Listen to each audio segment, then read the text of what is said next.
Welcome to the Raising Confident Girls podcast, your guide to raising strong, confident daughters. I'm Melissa Jones, the founder of Girls Positivity Club and a teacher for over 20 years. In a world where girls often feel overwhelmed, anxious, and confused, this podcast is your go-to space.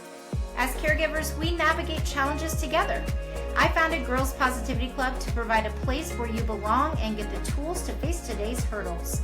Consider this your regular check-in with a trusted friend, offering insights and practical tips for meaningful conversations.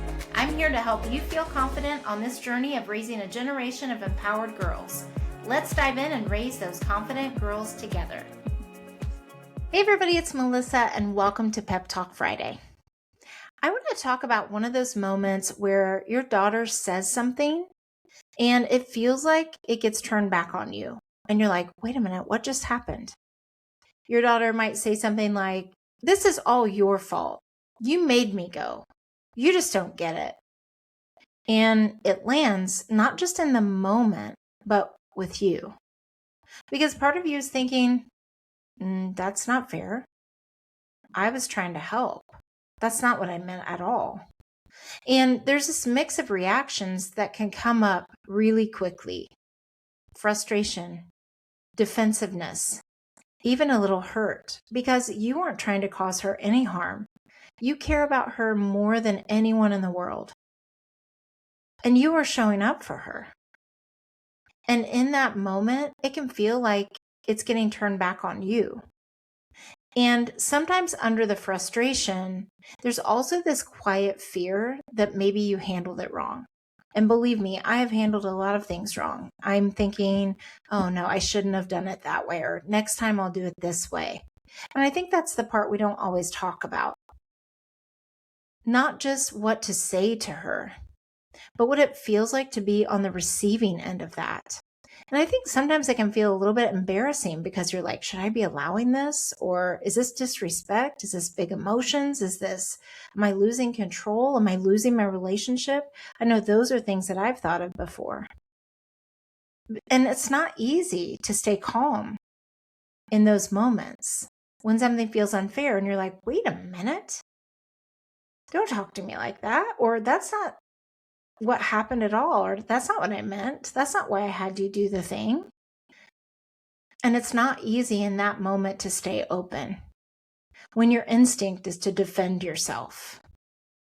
Especially because you might be thinking like, I don't want to walk on eggshells around my child, or I don't want them to think that they can talk to me any way they want. I want this to be a mutual respect type of thing. And if you've had one of those moments recently where you walked away thinking, why did it turn to that? I thought we were close. I thought things were going well. Or I just get blamed for everything no matter what happens.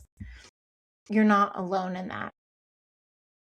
But here's the shift I want to offer you. When your daughter turns it back on you like that, it's usually not about you at all, even though it can feel like it is in the moment. She's trying to figure out what to do with a feeling that feels really big to her in that moment. And sometimes when emotions are big, kids don't always express them clearly. She's trying to process something that didn't feel good. And you're the person she feels safe enough to bring that to, even if it doesn't come out clearly. And I know that can also feel unfair sometimes. And it doesn't make it feel better in the moment, but it does change how you can hold it. Because instead of needing to correct it right away, and you can talk about the behavior and whatever else later, you can recognize this is about what she's feeling, not what actually happened. And that doesn't mean that you ignore what was said. It doesn't mean that you don't get to have your perspective too, or that you communicate that with her.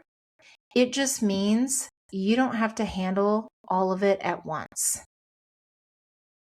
You don't have to correct it and stay connected at the same time. you can let the feeling settle first. And if you feel that reaction coming up, I know I can feel it inside of me. Sometimes I start to feel warmer, and you can feel that blood rushing, especially if it feels like it's bringing up anger in you or frustration or kind of that how dare you moment.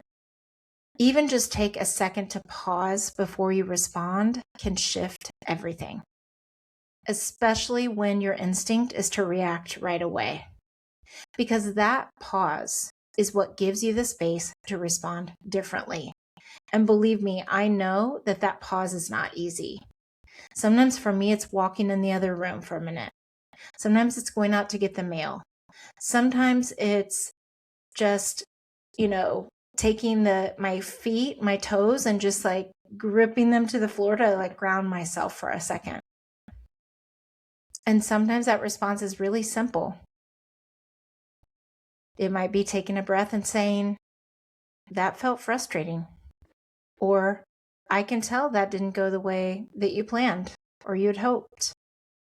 Not fixing it, not explaining it, just meeting her where she is. And I know that can feel like, is that enough? But those moments where you don't react immediately, where you stay steady instead of getting pulled into it, and believe me, I've been pulled into it before. When we don't react immediately, are what keep things from turning into something bigger. And here's the part I want you to hold on to. Just because it felt like it got turned back on you doesn't mean you did something wrong. It means she's still figuring out how to work through what she felt. And you're the person she's bringing it to, even if it doesn't come out in the right way. So the next time that happens and you feel that reaction start to come up, pause before you respond and meet what she's feeling, not what she said. Because that's what keeps the connection steady, even in those harder moments. And a hard moment doesn't erase the connection you've already built. I'm right here with you, and I'll see you next time. Thanks for joining another empowering episode of the Raising Confident Girls podcast. Share today's insights with caregivers and friends, building beautiful relationships with strong girls. Hit subscribe so you never miss an episode. We're not just a podcast, we're a community. Follow Girls Positivity Club on social media for more empowering content on Instagram, Facebook, TikTok, and YouTube. This podcast empowers you, supporting incredible girls. Let's create strong, beautiful relationships with the girls in our lives. I appreciate you listening today. Stay confident, stay connected. Until next time, keep raising those confident girls. You've got this.